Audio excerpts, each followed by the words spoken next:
tu... Ouais, toi t'es chill, toi t'es... Alright. Hey, ciao, bonne soirée. Non, faudrait la tune de Mi, genre qui...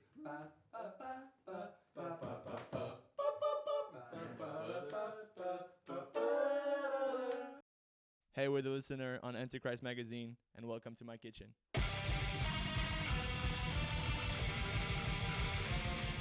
Hi, I'm Phil. I play the bass. I'm Louis and I do vocals. I'm Jeremy, and I play drums. I'm Gab and I play guitar. And I'm Sam, and I also play guitar. So basically, when the band started, it was just Gab and I who got together and just started writing stuff together.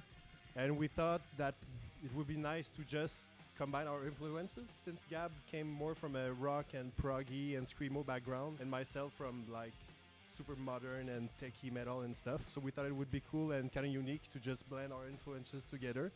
So at start, it was heading towards something that's more catchy, I'd say. I don't know, catchy, but still aggressive and in your face. But then progressively, we added Jay to the band, who is a great fan of very evil stuff, nasty, like thrash, black metal, death and stuff. And then Louis and Phil, who also like very, very heavy stuff. So instead of just mixing rock and heavy shit, we just blended all the kinds of heavy stuff that everyone listens to. So I think that, yeah, from the beginning, our goal was really to find our own sound and inspire ourselves from a different array of influences, instead of just choosing one subgenre and say, let's do this very precise thing really well. We prefer to find our own voice and find our own angle. So that's pretty much that.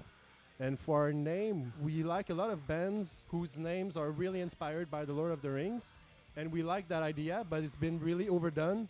So we thought of doing the same concept, but with a more contemporary fantasy franchise.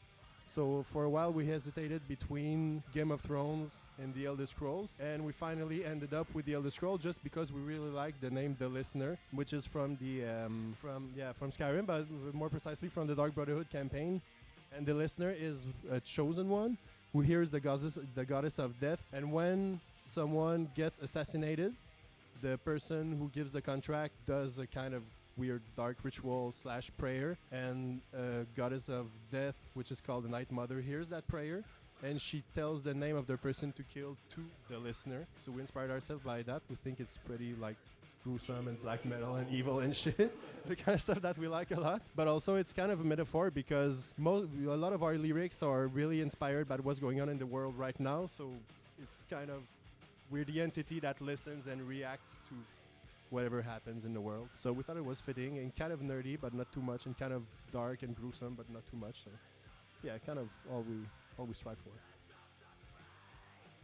So the whole concept about like good fortune is like every song is based on like something in our society that is going wrong and that we think is really weird and fucked up. Every single track is really based on that. For example, the first song is about like monetization of war. Second song is about how as humans we have to live for other people in order to survive. Third song is just about the environment and how we as humans literally destroyed everything. And the last song is, I think it relates even better to like our generation and how people like us in like the internet world feel like we're always watched and observed.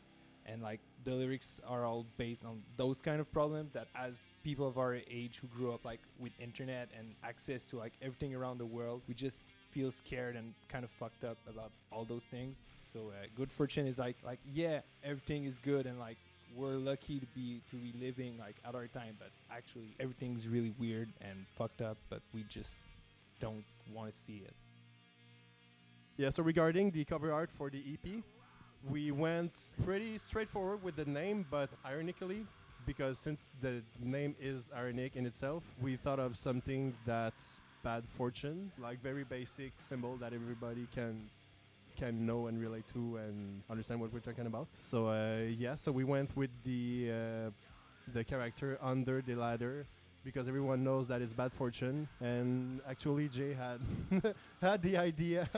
It was actually, the photo was taken in the room just beside in this apartment, and the character that's in the picture is Jay's roommate, and he's also a singer, and his stuff is pretty nice. His name is Gab Bouchard. You should check that up. We wanted to create an image that really reflects the vibe and the emotion that our music has, but we didn't want it to be through very gruesome classic and a lot of details, artwork and stuff like that. So we wanted to do something that's very contemporary, but reflects the vibe of our music without being too, I don't know, classical. Cliche, yeah, without being too much cliche, but still represent the in-your-face vibe of the album.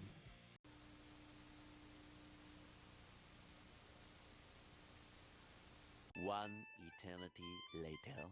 Hey, we're back. We lost half of our footage, and Wiss not here because he broke his arm carrying his mic. But yeah. We're now an instrumental band. We're post-rock. So Gabriel is going to do the next thing.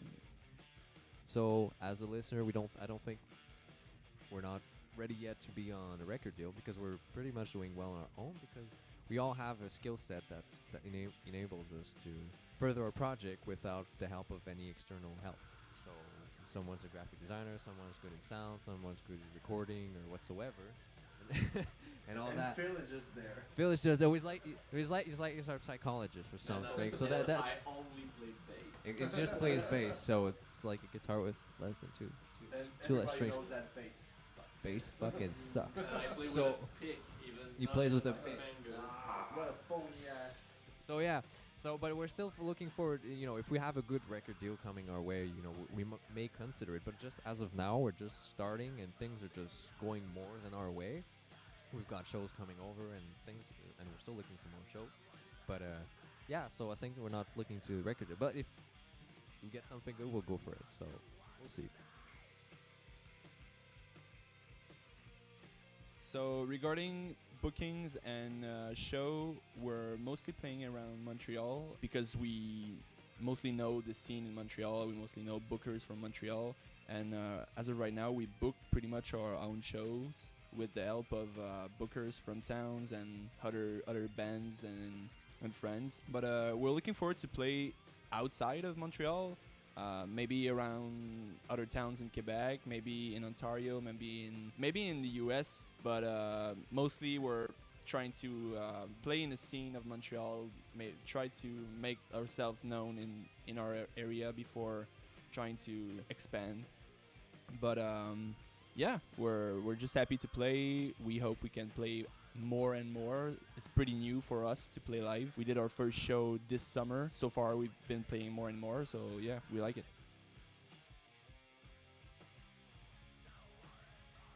As Jeremy said, we played our first show this summer, and it was for the contest En route vers Heavy Montreal. And basically, the winner of the contest gets to play on the Heavy Montreal, which is one of the biggest heavy music fest in North America. We got to the finals, but our first show ever was for the first round, and we won. So that was pretty epic because it was our first experience. And as of myself, Louis, the vocalist, and Jay, it was our first show ever. We've never played on the scene, on the stage before. The reception was really good. All the juries were like, yeah, you nailed it tonight. And that was epic for us. And one other epic thing is that Louis plays the tambourine, and he decided to just destroy it at the end of the show like it was American Fist or Iron Fist. I don't know how you call that. American Fist? No? Anyway. Yeah, you know The thing is thing. that all which you used to kill people. And he just smashed it on the stage as we're like all blasting, like we all do at the end of a set.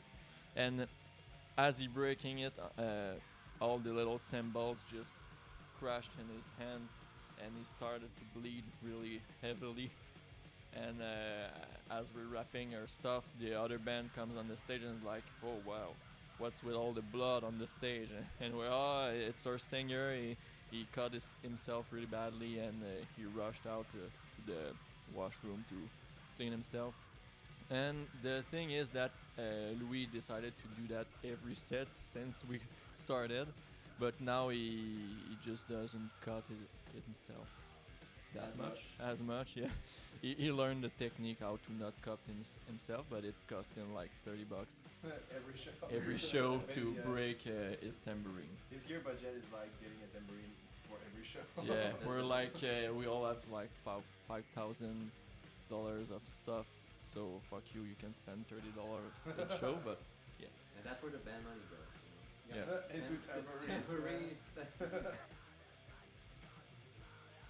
So I'll speak for Luis since he's not here right now. But two albums that he's really into are the last Blood Incantation album, which is in line with the whole revival of old school death, but in a more proggy way and sci-fi theme. It's really, really cool. I think the whole band really like this album. And he's really, really into the last liturgy as well, which I also really like. I think it's very, very creative, and we think so also.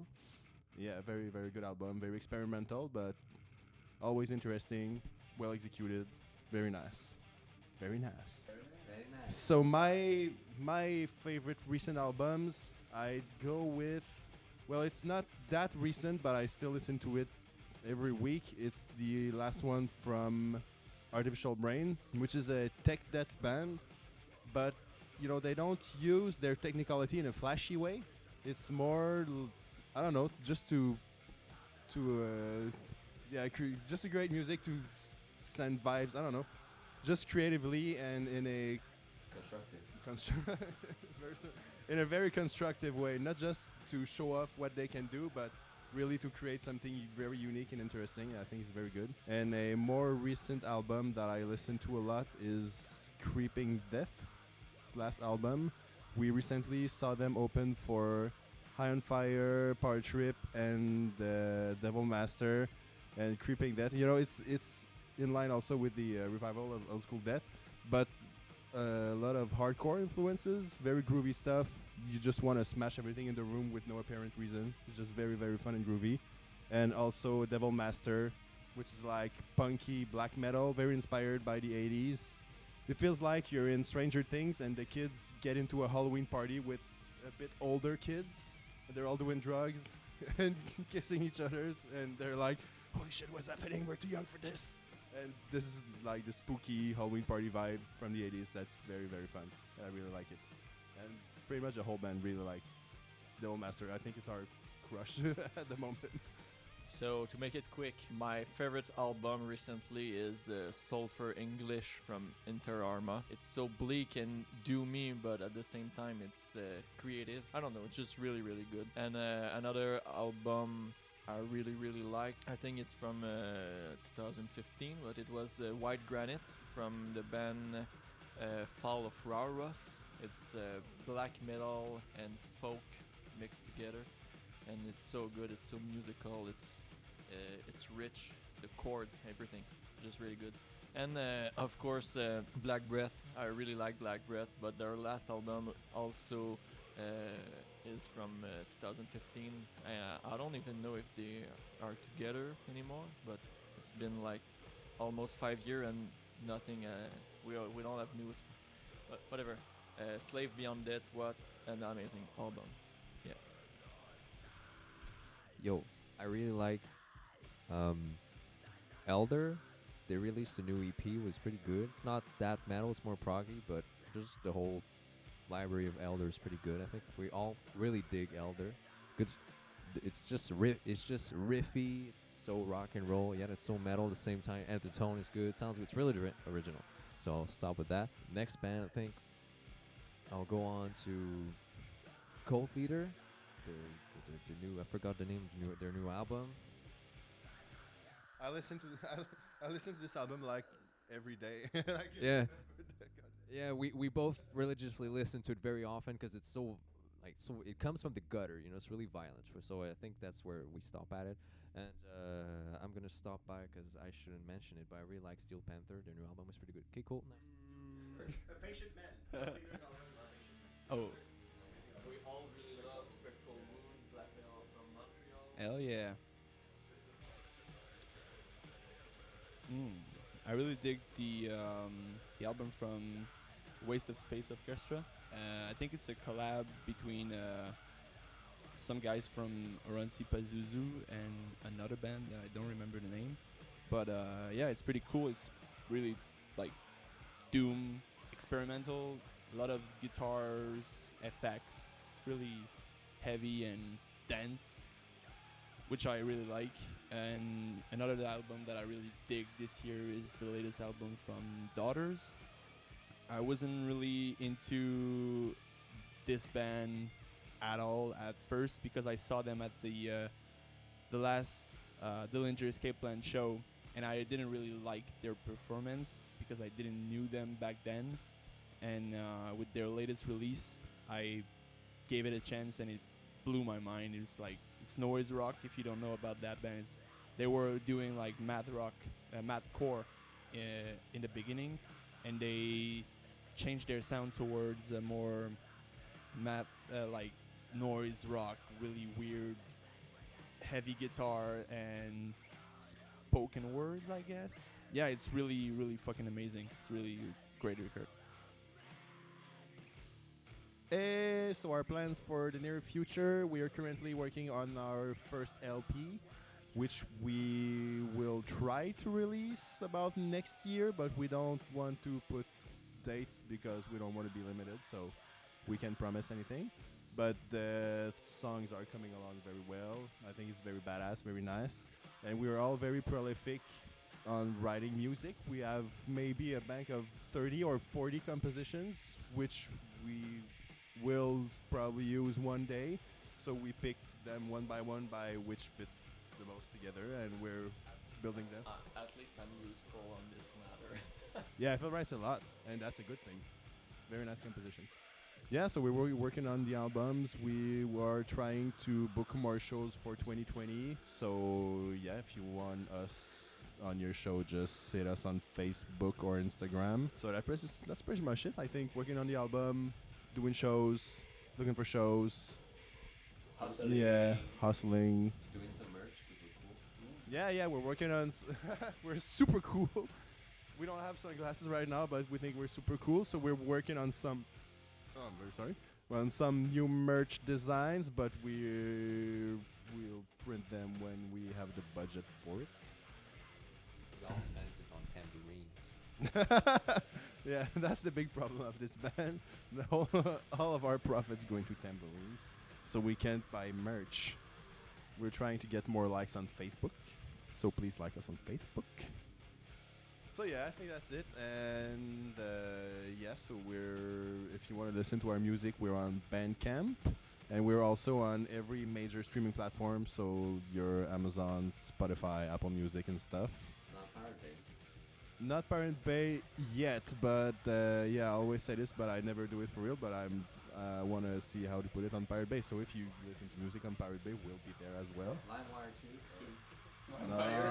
Frostwire. On LimeWire, right with your favorite porn and viruses. Oh man, porno. That's Porno. Sick, man. Yeah. Oh yeah. That would be very nice actually if we do a music video. We'll try to put it on Full Pornhub. stream on Pornhub. Hell yeah. Hell yeah. Little fap and a little headbang.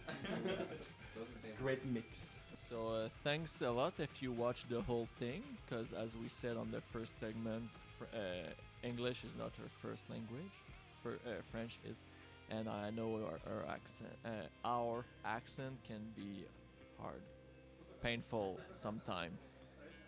We're mumbling a lot. So thanks a lot and cheers, and I really hope you are gonna like what you will hear from us.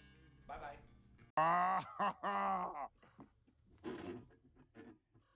Oh, that's hot.